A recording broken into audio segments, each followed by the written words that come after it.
Señoras, señores, amigos e amigas, moi boa noite, saúdos desde os estudios de Canarias Baixas en Ribadumia. Lle damos a boa noite, a benvida e hoxe empezamos neste momento unha nova edición do programa Falemos. Analizaremos a política municipal do Concello de Sanxenxo desde o punto de vista do Bloque Nacionalista Galego. Fai pouco que se aprobaban os orzamentos neste Concello, uns orzamentos bastante altos con respecto aos do ano pasado. Esta mañán se anunciaba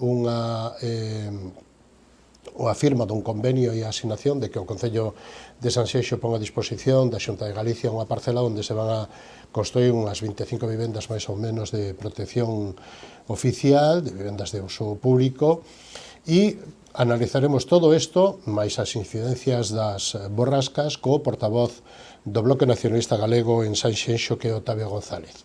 Estará connosco tamén para analizar a política municipal e, digamos que os 6 meses de goberno que levan o Partido Socialista xunto con Marea Cidadá e o apoio do non adscrito Alamancos no Concello de Noia, que lle quitaron a alcaldía ao Partido Popular e a Santiago Freire.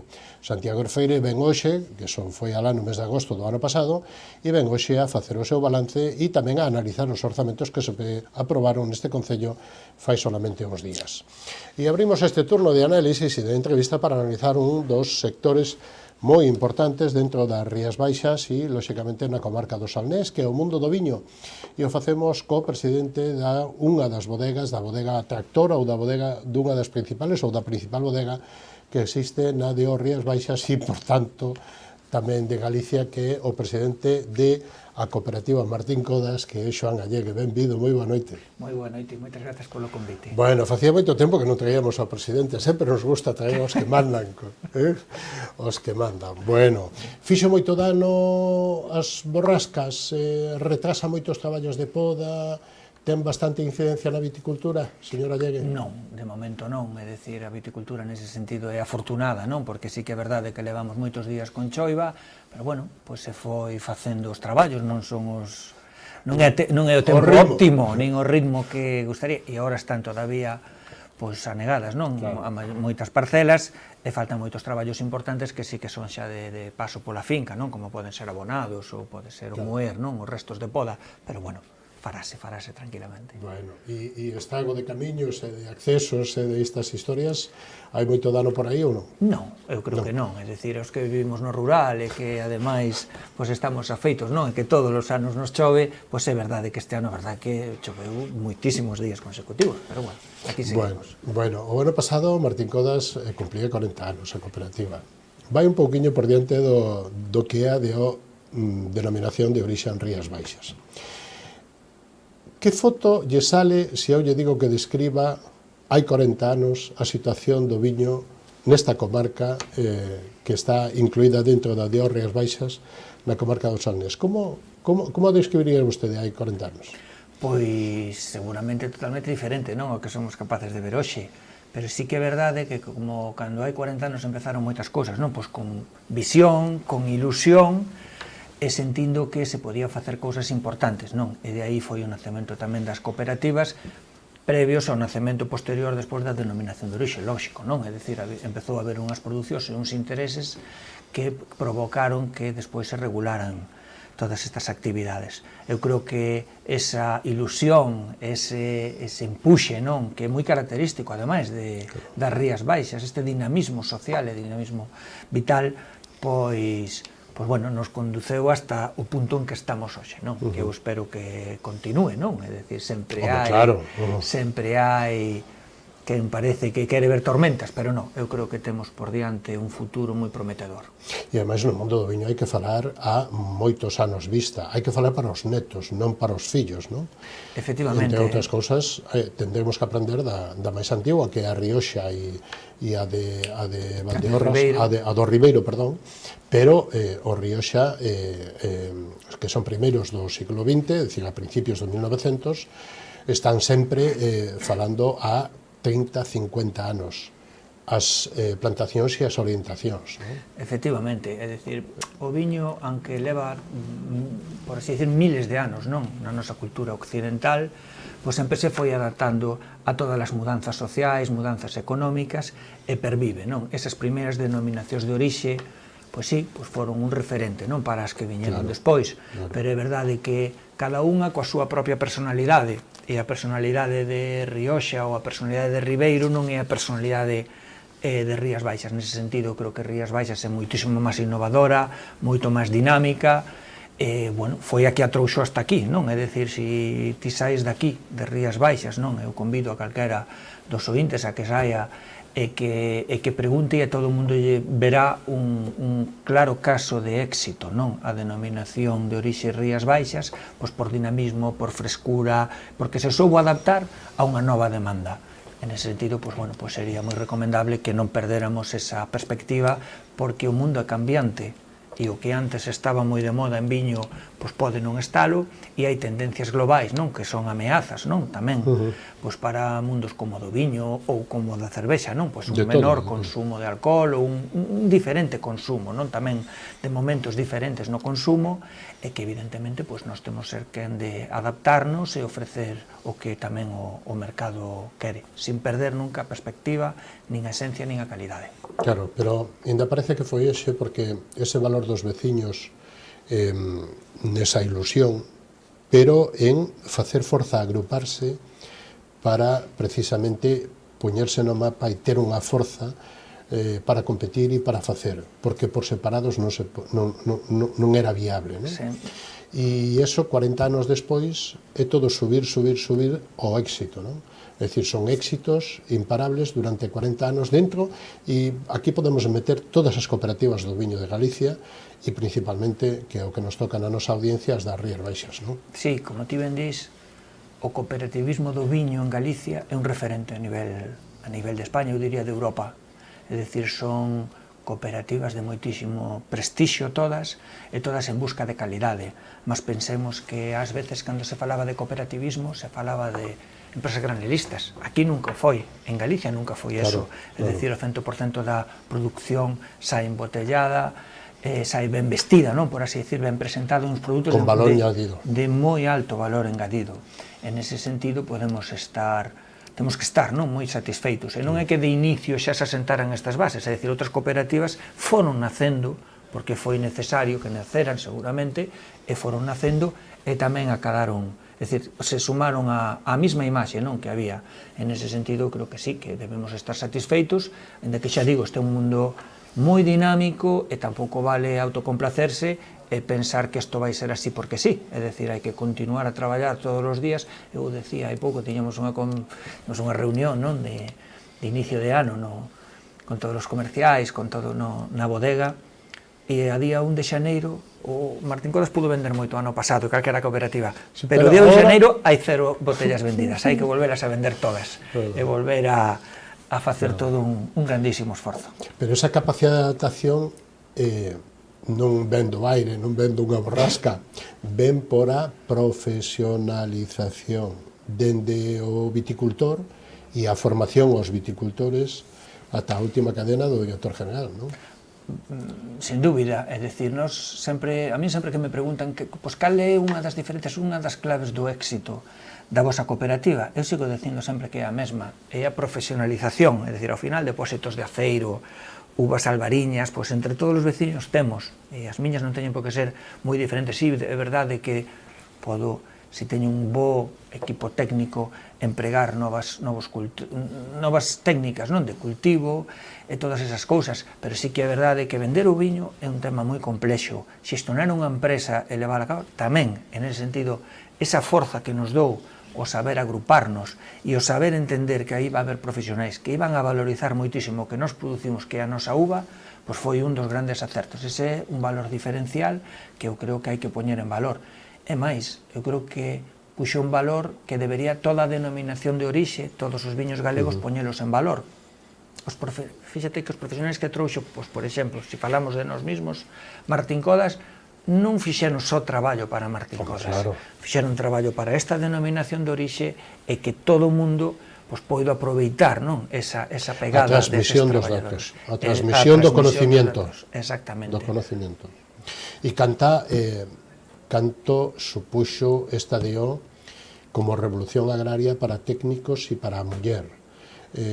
Incorporou o mundo femenino non só nas adegas, non só na parte de administración ou na parte comercial, sino hasta no campo, non? Con técnicas e con mulleres técnicos formadas que dirixen e manexan os viñedos, non? Claro, é que a diferencia é brutal. E non só no mundo da investigación, nos laboratorios, É dicir, nos en bodega hai pouco a Xunta non nos facía un recoñecemento incluso, non? Claro. Porque cando ahora vas a buscar, non? Falábamos de buscar persoal moi cualificado, non? Persoales altos executivos, pois atopamos moitísimas mulleres, non pode ser de outra maneira. Claro. É dicir, ou nós unha xefa de enólogas como Katia, a nosa, pois é unha mullera que manda nos viños de Martín Codas, non?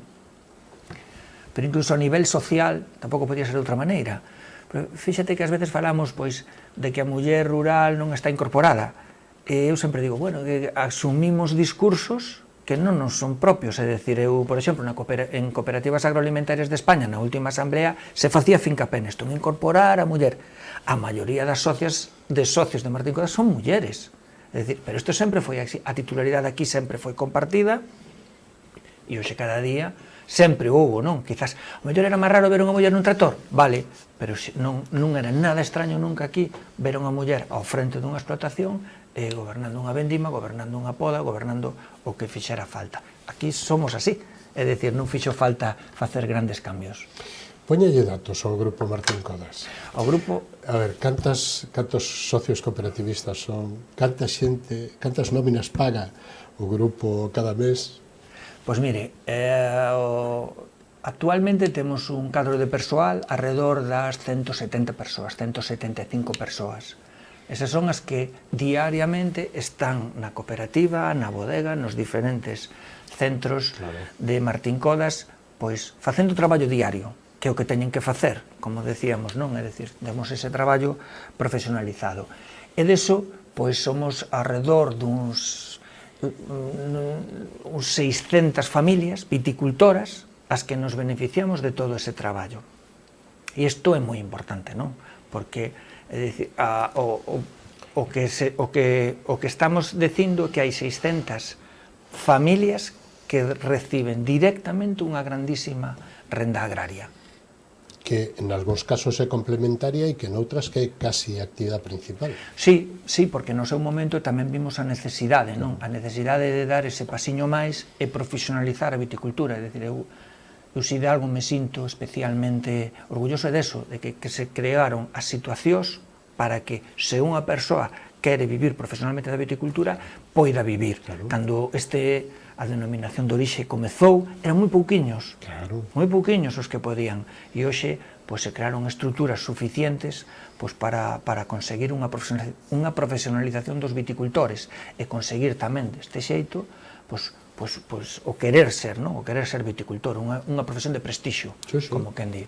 É prestixialo, ademais. E logo, onde está o grupo? O grupo está nas Rías Baixas, está en Cambados, pero nas Rías Baixas ten máis zonas. Está en Soutomaior, está no Condado, ten adegas nos dous lados, está en Monterrey, está no Bierzo, me queda algunha, me queda o Ribeiro, no, sí, no Ribeiro. Mire, foi tamén un proceso natural, é dicir, nada desto é froito da improvisación. Martín Codas desde o inicio foi traballando con plans estratégicos e marcándose pequenos fitos. E no seu momento decidimos que era un risco, é dicir, houbera un ano de mala colleita no Salnés, a experiencia ás veces tamén nos ensina, non?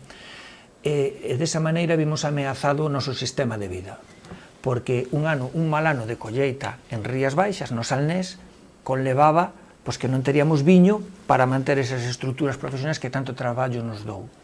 Entón decidimos diversificar un pouco. E aquelo, ademais, os nosos importadores, os nosos distribuidores tamén nos lo pedían, é dicir, de paso que me traedes este viño, traédeme este demais, porque non son incompatibles, ao contrario, son complementarios. En ese sentido, foi onde vimos a necesidade de diversificar. E collimos e nos fomos a outras zonas que entendíamos que melloraban o portfolio, que axudaban a vender ese albariño. E nos fomos ao Bierzo e tiñamos unha carteira de tintos, chegamos a comercializar Rioja, fíxese ben, unha cantidad importante de Rioxa. Oxe, o Rioxa non forma xa parte do noso grupo, si mantemos Bierzo moi remudado para viños rosados, algo que aquí non se consume, pero que no resto do mundo medra 2 díxitos. E tamén do mesmo xeito, pois nos fomos a Monterrey, é dicir, onde cun proxecto, con unha cooperativa, cos cooperativas somos cooperativa, nos entendemos ben, e fixemos un proxecto que replicamos agora tamén en Ribeiro. E polo medio, pois, fomos collendo, non, pois, outras sociedades, porque a vida te vai levando, e a necesidade de facer... E marcas emblemáticas. E marcas emblemáticas, é dicir, de viñedos propios, de viños de moito prestixio, que siguen figurando no noso portfolio. É dicir, as Rías Baixas tamén é unha denominación de orixe de moita variedade, non, de moito contraste, e nese sentido pensamos que queda moito por explotar todavía aí. 600 familias beneficiadas de todo o valor engadido que ten o Grupo Martín Codas. 170 nóminas digamos que de base de personal laboral, facturación, botellas por ano, máis ou menos, en que nos movemos, señora Llegue? Bueno, nos movemos ahora mismo, depende, non? Porque aquí estamos falando sempre de como sea a colleita e agora en cada unha das zonas, non? Por eso. Pero este ano podemos andar alrededor dos 9 millóns ou 10 millóns de botellas, en total. A parte máis importante vai ser en Rías Baixas, porque aquí temos todavía, non, pois, o corazón do negocio, non? Pero, bueno, é importante sempre manter certas estruturas de volume para poder optimizar, pois, moitos dos recursos que se fan, non? Poder optimizar, hai moita xente que ven a Galicia e quere coñecer os viños galegos, non só quere conocer Rías Baixas, quere coñecer viños galegos. En ese sentido, pois, ter representación nas outras denominacións de orixe, podemos aportar coñecemento, non? E variedade tamén, porque hai cousas que... A gastronomía ten un peso importantísimo en cada visitante que ven a Galicia. Sobre todo no tipo de visitantes que seguramente todos queremos, non? Que son visitantes que nos deixen aquí, pois, un valor engadido, non? O eno... Exactamente, no turismo, explotar cada día máis o no turismo, e a viticultura, o viño, evidentemente ten un papel fundamental coa gastronomía, e a gastronomía galega. Os galegos, o mundo de Galicia está de moda, en ese sentido, entre todos debemos todavía impulsalo máis. E en cantos países está a marca Martín Codas dentro dos seus grupos, que en definitiva é Galicia calidade? Ben, eu, máis que o número anecdótico de países, creo que eran 72. Pero non son 72 moi importantes. Xa. É dicir, todos son importantes, xa, pero hai os grandes mercados do viño, donde temos un peso moi importante, como poden ser Estados Unidos, en América, Centroamérica, todos eses mundos, non? Veremos que pasa ahora con Mercosur. E despois a zona de Europa. E tamén, cando falamos de Europa, entender que o Reino Unido é un dos grandes mercados do viño, un dos grandes consumidores de viño, e despois, pois, o resto, non? Holanda ou Alemania, todos eses son tamén grandes consumidores. Ademais, queremos aproveitar, é dicir, e non frenar, eu sempre digo o mismo, non? Porque parece que hai un discurso, pois, tremendo, ou de medo, non? Sempre ao medre, e son, os viños galegos están de moda, e o que hai que facer é traballar ben eses mercados, é dicir, porque eu creo que temos moito potencial todavía que ofrecerlles. Están de moda e nunca tanto estuveron, porque as bodegas máis emblemáticas deste mundo e deste país, que é un dos 3 principales produtores e comercializadores de viño do mundo, están aquí, viñeron aquí e queren quedarse aquí, non? Eu creo que veñen porque queren facer negocio, porque ven que hai negocio, porque ven que lles aporta un plus de calidade no seu portfolio, e que é unha viticultura que lles dá moito prestixio, non? Xa son grupos de prestixio, e aparte, ter en determinados sitios lles aporta todavía máis. E ter bodegas en Rías Baixas, neste caso, lles aporta ao negocio e ao prestixio da propia. Posicionar Rías Baixas no Champions e nos primeiros postos de Champions dos viños a nivel mundial non foi fácil, pero é o único secreto para poder seguir triunfando, non? Porque de aí teñen que vir os premios e os reconocimientos. Os premios veñen porque os catadores e os concursos, e nos concursos estos viños, os viños Rías Baixas, ganan, e lle ganan aos competidores, e os competidores son a maioría dos millores. Sí, fíxese que a nivel mundial somos unha denominación de orixe todavía moi pequena, pequeniña, e con moito potencial. Por eso que é importante que sigamos dimensionando o negocio, pois senón corremos o risco de abrir mercados que despois non poidamos abastecer, non? Pero aparte deso, é que a calidade non está en entredito, como está dicindo, son viños moi premiados, moi prestixiados e presentes nos mellores mercados. É dicir, daqueles mercados que nos poñían incluso por maiores dificultades por tamaños, hoxe estamos logrando aquilo que nos parecía imposible, ser etiqueta, é dicir, que haiga un Rías Baixas, un Albariño Rías Baixas, pois pasa a ser, é dicir, un síntoma de prestixio, non, de algúns deses restaurantes, non, como pode ser o mercado americano. É dicir, era difícil, parecía imposible para unha denominación como a nosa, e creo que estamos dando pasos en firme para que eso seña unha realidade. Claro. E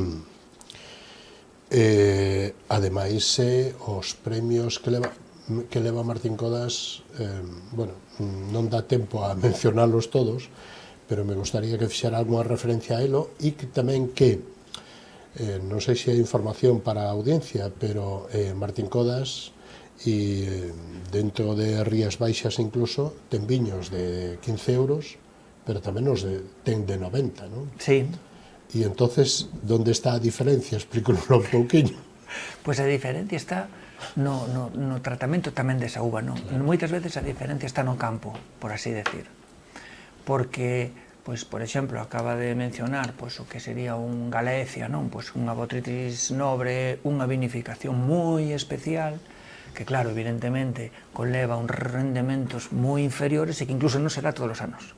E, pois, esa uva, evidentemente, ten que ter un precio elevado. E depois, cunha vinificación tamén moi especial, é unha estocaxe. Pasa cos espumantes, non? É dicir, sempre decíamos, é un gran mercado, pero en ningún caso é comparable con mercados de espumosos de baixo prezo, porque os nosos levan un prezo engadido por materia prima, pero tamén polo proceso ao que se ven sometidos, que además é totalmente manual, é dicir, é un traballo de artesán facer en Rías Baixas un espumoso. En ese sentido, pois, bueno, eu creo que ten que ver nesa diferencia é onde está eso, non? A parte, pois, dos requisitos que se lle poñen moitas veces aos viticultores, non? Eu decía, pois, oye, que tedes un viño Arousa, pois, oye, ese viño Arousa se lle pide aos viticultores un plan de cultivo especial para que esas uvas teñan un diferencial, e calquera que probe ese viño notará ese diferencial.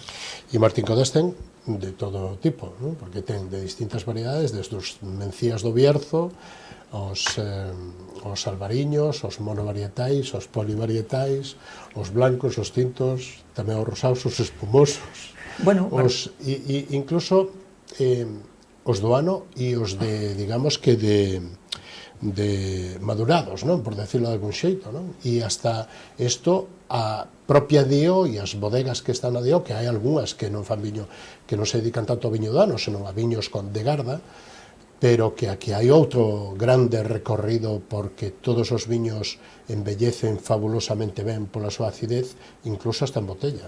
Sí, sí, sen dúbida. É dicir, é un dos camiños que temos que andar, que é a denominación de orixe, non? Eu tamén o digo, debe ser áxil, non? Pois, capacidade de adaptación. Porque hai cousas que o mercado está reclamando, non? Está reclamando en determinados... Somos consumidores de momentos tamén. En ese sentido, pois ás veces queremos menos carga alcohólica nun viño, noutras veces non nos importa porque vamos a acompañar cunha comida diferente. En ese sentido, pois bueno, pois de momento os pliegos de condicións dos consellos reguladores son estrictos.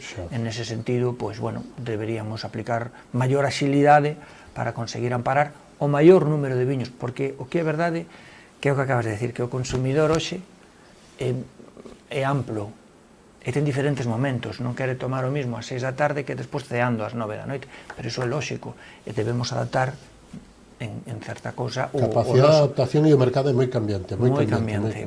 E os mercados son diferentes. E a xente nova que se incorpora, que non é consumidora a diario, pero que é consumidora ocasional, ou ven de festexo, ou ven pola noite, ou ven de fin de semana, e esos buscan novos produtos, novos viños, novos viños de digamos, os clásicos, por decirlo de algún xeito, non? Porque non están acostumbrados a isto. Houve un cambio, non? Tamén se está vendo un cambio os viños tintos son os que sufren realmente esa caída e non estes viños brancos como os nosos, non? Pois máis ácidos, máis frescos. Claro, porque para os novos, para os que non son consumidores habituales, tampouco teñen que facer unha ingeniería para tomar un viño, non? Non, claro.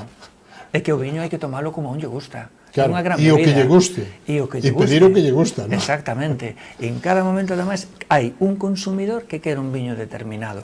E hai persoas que queren viños máis dulces. E se lle quere poñer violins que os poña, pero se non. Porque incluso a literatura do viño, é dicir, o viño que emociona é moito máis fácil, se leva unha historia que este viño, bueno, pois é máis ou menos biodinámico, é dunha viña de Cambados ou viña non sei que, eso emociona. E non tanto dato técnico, non? 14 grados, 3 de temperatura, non sei. Cada día hai que facer o esforzo de achegar máis xente ao mundo do viño. Unha vez que a xente se achega ao mundo do viño, pois será con viños máis desenfadados, con viños que un amante do viño quizás non aprecie tanto, pero traerá novos consumidores ao mundo do viño. E unha vez que hai un novo consumidor no mundo do viño, pois como fixemos todos, pois avanzará e se interesará por este outro viño, e se interesará por aquel outro, e como se produce aquelo. Pero o que temos é que ter variedade, e temos que ser capaz de atraer a eses novos consumidores, porque os hai, e están aí esperando a que tamén nos ofrezamos algo. E non son os días de festa, ainda que facendo festas Martín Codas sabe moito, non? Hai que facer moitas cousas para vender viño. Os eventos, a música, as catas, os maridaxes, o pica-pica, unha tarde soleada... Martín Codas naceu como algo máis que viño, non? Claro. Naceu así. Pero que na nosa cultura é eso, non? É que a cultura do viño eu creo que é eso, non? En ese sentido non o vai a perder. Nin o perdeu, nin o vai a perder. Evidentemente, pois cada bodega terá que ir buscando o seu sitio, a súa historia, pero bueno, é dicir, sempre que pois non seña contradictorio, non? Seguramente co que fixo. A nós encaixanos ben, apostamos, non? Porque a xente recoñeza tamén un labor cultural, é dicir, somos unha empresa con alma. Eu sempre digo mesmo, somos unha empresa con alma, porque incluso esas festas que ás veces teñen carácter solidario, non son únicamente para vender viño, é dicir, nos pretendemos, somos sociedade, exactamente, e moitas das festas non é que ti busques directamente un retorno, non o buscas ter esa repercusión e saber que pode ser un referente e facer moito ben, non? Cando estás comprando uva e tamén cando estás promocionando os teus viños. Señora Llegue, é un placer falar con vostede, eh? Moitas grazas. Vaise noso tempo, pero ten un minuto para dicir o que vostede queira ou que eu lle preguntei. Que lle gustaría deixar como reflexión neste paso por esta edición de Falemos? Bueno, nada, gustaríame deixar como reflexión que se fixeron 40 anos, cumplimos 40 anos, eu espero que teñamos agora non por diante, eu creo que o temos, o mundo así non lo di, e que o saibamos ler agora toda a denominación de orixe Rías Baixas, todos os que estamos no mundo do viño, de que temos unha oportunidade grande de adaptación para continuar facendo o que mellor sabemos que facer, que son bons viños. Mercosur e Asia, hai que terlle medo ou son novas oportunidades? Na nosa cultura nunca temos medo, sempre son novas oportunidades. De feito, Asia, non hai ningún inconveniente en Asia, hai un tema cultural, non son consumidores de viño, e dos viños que tomaban, ademais de tomar algún, estaban tomando viños tintos e pasaron incluso a producir eles uns poucos viños, pero non hai que ter medo ningún, ao contrario, é dicir, se se incorporan ao mundo do viño e podemos traballar con eles o mundo do viño, chegarán a estes outros viños, non? A elite dos viños, tamén digo eu. E pasa o mesmo con Mercosur. Mercosur era un mercado que estaba máis ou menos pechado para nós, é un mercado que a nivel de viño se abre un mundo por explotar, é dicir, hai grandes produtores aí, Chile é un gran produtor, Argentina é un gran produtor, pero os países amantes do viño tamén son grandes consumidores de viño, e polo tanto eu espero que, bueno, pois que señamos capaces de adaptarnos e de aí obter unha oportunidade máis, porque é necesario. E nos blancos temos a Liga ganada. Bueno, dito así, parece que non vai haber que traballar para venderos, que todos os mercados son complicados. Ao final hai que chegar, hai que conseguir distribuidores, hai que chegar a eses puntos que despois che dan esa capilaridade, non? E conseguir facer volumes porque, bueno, tamén están na outra parte do mundo, e levar os nosos viños hasta outra parte do mundo, pois tamén é complexo. Pero sí, eu creo que son grandísimas oportunidades. Señora Allegue, un placer, e vostede é un chaval, todavía non había nacido daquela, que dentro de 40 anos vémonos aquí, pero con máis éxitos de Martín Codas, que será bo para Martín Codas, para todo Salnés e para todo Galicia. Moitísimas gracias. Gracias, hasta unha nova edición. Vale, moitísimas gracias, moi boa noite. Nos vamos a publicidade da man dos patrocinadores, volvemos. Recibimos a Santiago Freire, portavoz do Partido Popular no Concello de Noia, non o perdan, hasta ahora mismo.